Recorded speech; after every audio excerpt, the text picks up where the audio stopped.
आज का हमारा टॉपिक है अंडरस्टैंडिंग द कोऑर्डिनेटर।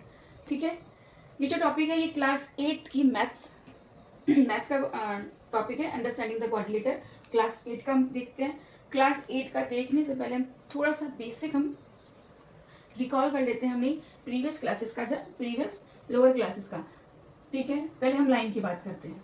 ठीक है, ये लाइन है, इस लाइन में क्या है, इसके दोनों साइड में आपने देखा होगा एरो, इट मीन्स ये दोनों साइड से क्या हो सकती है, एक्सटेंड हो सकती है।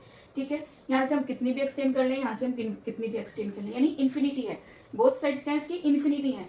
ठीक है, तो इसको हम बोलते हैं लाइन।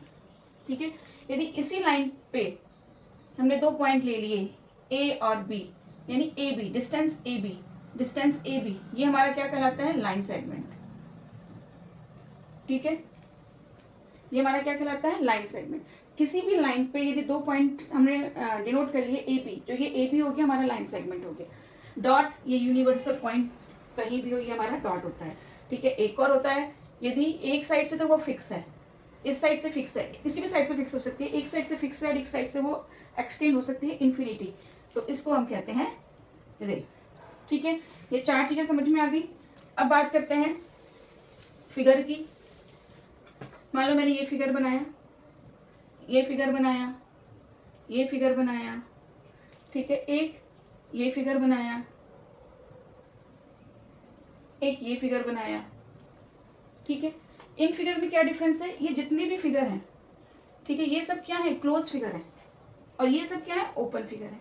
ठीक है, तो ये हमारे हो गई क्लोज्ड कर्व और ये हमारे हो गए अनक्लोज या ओपन फिगर जिसे हम बोलते हैं। ठीक है, ये हो गया।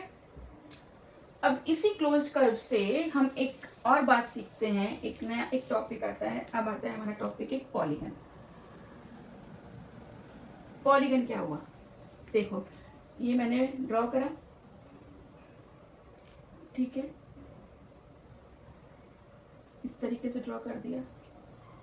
एक मैंने ये ड्रॉ कर दिया,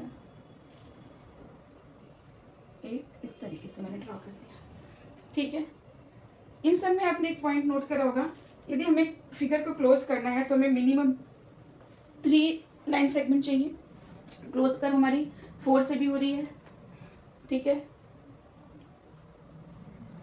6 से भी, हमें 6 लाइन सेगमेंट से भी हम क्लोज कर बना रहे हैं। ठीक है, ये A B C, A B, B C और ए सी, ये हमारे क्या हो गए, लाइन सेगमेंट्स हो गए। ठीक है, ठीक है, A B C D, A B एक लाइन सेगमेंट है, बी सी एक लाइन सेगमेंट है, सी डी एक लाइन सेगमेंट है। यदि 3 वर्टेक्स हैं तो 3 लाइन सेगमेंट्स हैं, 4 वर्टेक्स हैं तो 4 लाइन सेगमेंट्स हैं। यदि 6 वर्टेक्स हैं तो हमारे 6 वर्टेक्स है तो हमारे 6 लाइन सेगमेंट्स हैं। ठीक है, तो ये सब किसमें आते हैं, पॉलीगन्स में आते हैं। तो हम पॉलीगन्स के लिए बोल सकते हैं, polygon is a figure which is made up of 3 और मोर देन 3। ठीक है, is a closed figure which is made up of 3 or more than 3. It's called polygons.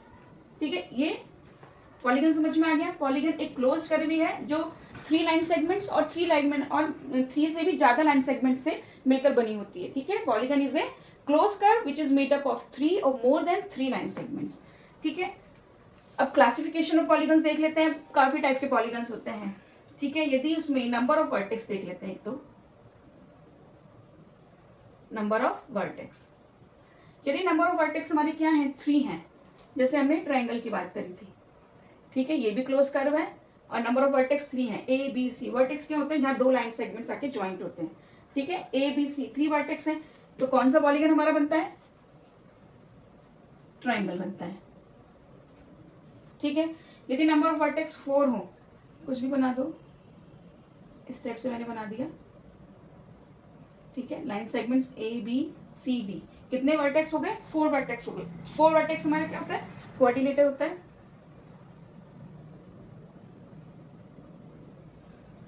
ठीक है, अब यदि यदि हमारे कितने वर्टेक्स हो, 5 वर्टेक्स हो, 5 वर्टेक्स के लिए इस तरीके से मैं बना देते हैं, ए बी सी डी और ई। कितने वर्टेक्स हैं इसमें, 5 वर्टेक्स हैं, तो ये क्या बन गया, पेंटागन बन गया। ठीक है, और यदि 6 वर्टेक्स हो,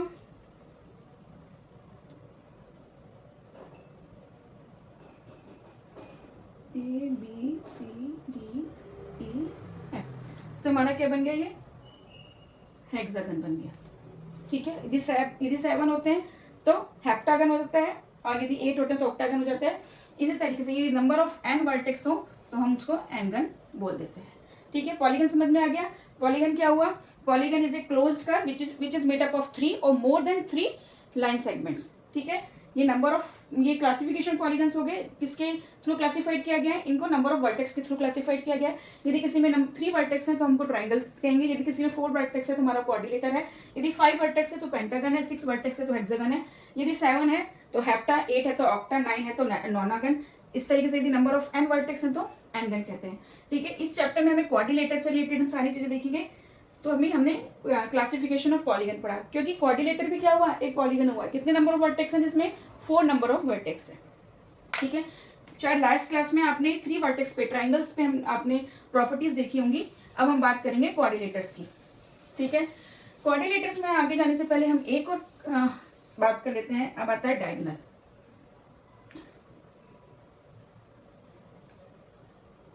ठीक है, अब हम बात करते हैं डायगोनल की। ठीक है, डायगोनल क्या होता है, मान लो मैंने ये फिगर बनाया। ठीक है, ए बी सी और डी। ठीक है, डायगोनल क्या हुआ, डायगोनल क्या हुआ, a diagonal is a line segment. ठीक है, connecting with the non conjugative vertex. Conjugative vertex जो साथ में कनेक्टेड है, एक साथ, A B C D, B C C D. ठीक है, ये एक साथ आ रहे हैं। ठीक है, कंजुगेटिव नंबर पढ़े हैं ना, 1 2 3 4 5 7 8 11 12 15 16 15 16 कंजुगेटिव, 11 12 कंजुगेटिव नंबर। ठीक है, 3 4 कंजुगेटिव, 1 2 कंजुगेटिव। ठीक है, यानी जो एक साथ आते हैं वो कंजुगेटिव होते हैं। ऐसे कंजुगेटिव वर्टेक्स जो साथ में ज्वाइंट है। ठीक है, अब नॉन कंजुगेटिव क्या हुआ, मान लो मैंने डीबी को ज्वाइन कर दिया और एसी को ज्वाइन कर दिया। ठीक है, ठीक है, a diagonal is a line segment connecting with 2 non conjugative vertex. 2 non conjugative vertex DB connected नहीं थी, इन दोनों को हमने ज्वाइन किया, तो यहाँ पे डीबी क्या हो गया, हमारा डायगोनल हो गया। सेम ऐसी एसी हमारा क्या हो गया, डायगोनल हो गया। ठीक है, एडी डायगोनल नहीं होगा, क्योंकि ये कंजुगेटिव वर्टेक्स यानी this is the line segment है जो कि कंजुगेटिव है। ठीक है, कंजुगेटिव वर्टेक्स से कनेक्टेड है। ठीक है, ये बात हो गई। अब इसी में हमारे पास आता है convex way, convex and concave polygon. इसे रब कर देते हैं। ठीक है, अब हम बात करते हैं कॉन्वेक्स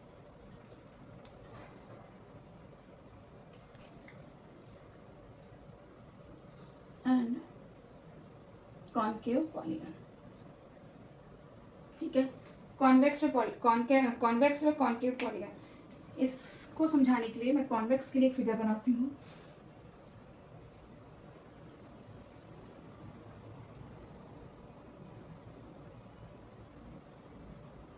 ठीक है, और इसके लिए मैं एक फिगर बना लेती हूँ ऐसे।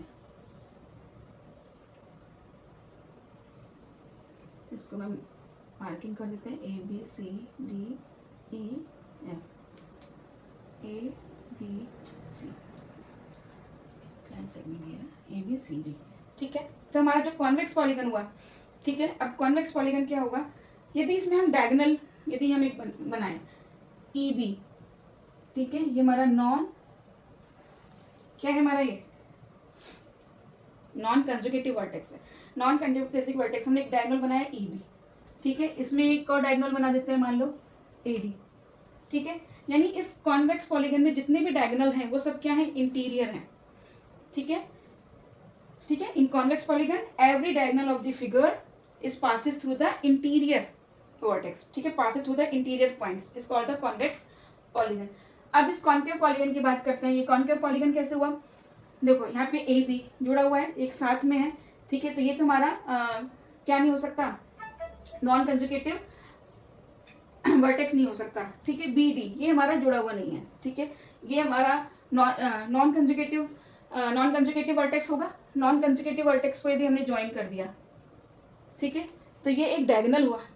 ठीक है, क्योंकि हमने नॉन कंजुगेटिव वर्टेक्स को ज्वाइन कर दिया, पर ये डायगोनल क्या हुआ, figure out of the figure, यानी एक्सटीरियर डायगोनल है। ठीक है, जिस भी फिगर में यदि एक्सटीरियर डायगोनल हो रहा है, ठीक है, तो वो क्या होता है, हमारा कॉन्केव पॉलीगन होता है, ठीक है। In a concave polygon at least one diagonal or more than at least one diagonal of the figure contain point outside the figure, ठीक है, या contain the point exterior is called the concave polygon, ठीक है। Convex और concave polygon समझ में आया। जितने भी डायगोनल होंगे वो इंटीरियर होंगे कॉन्वेक्स पॉलीगन में, और कॉन्केव पॉलीगन में कम से कम एक डायगोनल ऐसा होगा जो एक से ज़्यादा भी हो सकते हैं, कम से कम हमको एक तो मिलेगा जो हमारा क्या है, एक्सटीरियर हो रहा है, ठीक है, इसलिए वो हो जाता है हमारा कॉन्केव पॉलीगन। समझ में आया। अब इसी में एक और टॉपिक देख लेते हैं, रेगुलर एंड इरेगुलर पॉलीगन, ठीक है, रेगुलर एंड इरेगुलर पॉलीगन, ठीक है। अब बात करते हैं रेगुलर और इरेगुलर पॉलीगन की। रेगुलर पॉलीगन में क्या होता है, रेगुलर पॉलीगन में इक्विएंगुलर व इक्विलेटरल बोथ जो प्रॉपर्टीज होती हैं वो सेटिस्फाई करती हैं, या बोथ कंसेप्ट होता है, वो हमारा क्या होता है, रेगुलर पॉलीगन होता है, ठीक है। हमने क्या बात करी, इक्विएंगुलर की बात करी, एक तो इक्विएंगुलर, ठीक है। इक्विएंगुलर क्या होता है, जितनी भी वर्टेक्स हैं सब वो वर्टेक्स क्या करती हैं, इक्वल एंगल क्रिएट करती है, तो हमारा क्या होता है, इक्विएंगुलर होता है, ठीक है। And equiangular polygon is a polygon whose vertex angles are equal, ठीक है। यदि मैं एक स्क्वायर की बात करूं, ठीक है, वर्टेक्स क्या हो गए, A B C and D, ठीक है, और जितने भी वर्टेक्स हैं सब 90 डिग्री का एंगल क्रिएट कर रहे हैं, यानी सेम एंगल है, ठीक है, तो ये हमारा क्या हो गया, इक्विएंगुलर हो गया। अब हमारा क्या था, इक्विलेटर, इक्विलेटर, ठीक है। इक्विलेटरल क्या होता है, इक्विलेटरल पॉलीगन क्या होता है, ठीक है, जहाँ पे जितनी भी वर्टेक्स की जितनी भी साइड्स हैं वो साइड्स क्या होती हैं, उस एंगल उस पॉलीगन में सभी साइड्स क्या होती हैं, इक्वल होती हैं, ठीक है। And equilateral polygon is a polygon which has all sides are equal, ठीक है। यानी सेम यदि मैं देख लूं, सेम यदि मैं स्क्वायर की बात कर लूं तो इसमें ऑल साइड्स भी क्या होती है, हमारी इक्वल होती है। जब ये दो प्रॉपर्टीज यानी ये दो कंसेप्ट किसी पॉलीगन्स में अप्लाई हो रहे हैं तो हमारा क्या होता है, वो रेगुलर पॉलीगन होता है, ठीक है। यदि इनमें से कोई भी एक कंसेप्ट नहीं आ रहा है तो वो इरेगुलर पॉलीगन हो गया।